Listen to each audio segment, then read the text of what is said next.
Persatuan Dokter Forensik Indonesia atau PDFI menyerahkan hasil autopsi ulang Brigadir Nofriansyah Yosua Huta Barat alias Brigadir J kepada pihak kepolisian di Barreskrim Polri, Jakarta Selatan pada Senin 22 Agustus hari ini. Ketua Tim Dokter Forensik Gabungan Ade Firmansyah mengatakan hasil autopsi menunjukkan tidak ada tanda-tanda kekerasan selain tembakan senjata api di tubuh Brigadir J. Ia membeberkan bahwa dokter forensik hanya menemukan 5 luka tembak masuk dan 4 luka tembak keluar di jenazah Brigadir J. Informasi lebih lengkapnya akan disampaikan oleh rekan jurnalis kami dari tribunnews.com. Ada Iqman Ibrahim yang akan melaporkannya. Silakan rekan Iqman.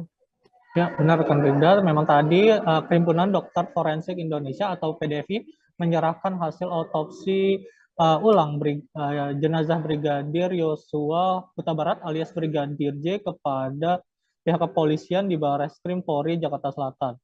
Memang tadi Ketua Tim Forensik Gabungan Ade Firmansyah mengatakan bahwa hasil autopsi menunjukkan tidak ada tanda-tanda kekerasan selain luka tembak senjata api di tubuh Brigadir J.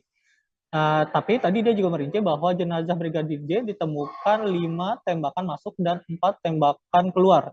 Namun dia tidak menyebutkan secara rinci mengenai lokasi lubang peluru di tubuh Brigadir J. Tapi memang tadi dia hanya menjelaskan bahwa luka tembakan fatal yang ada di tubuh Brigadir J berada di kepala dan dada. Selain itu juga dia menjelaskan bahwa luka jari putus di tangan kiri Brigadir J bukan tanda kekerasan, melainkan merupakan rekoset atau alias tersambar peluru seperti itu. Selain itu juga tadi PDFI juga membenarkan bahwa menemukan otak Brigadir J di bagian badan seperti itu.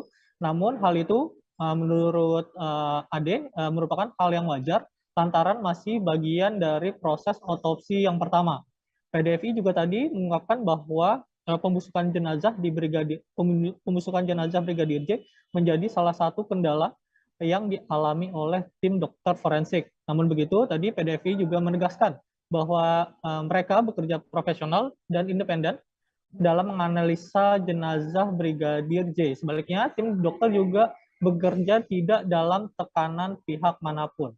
Demikian rekan Firda. Baik, terima kasih rekan Iqman atas laporan Anda. Selamat bertugas kembali. Terima kasih sudah nonton. Jangan lupa like, subscribe, dan share ya.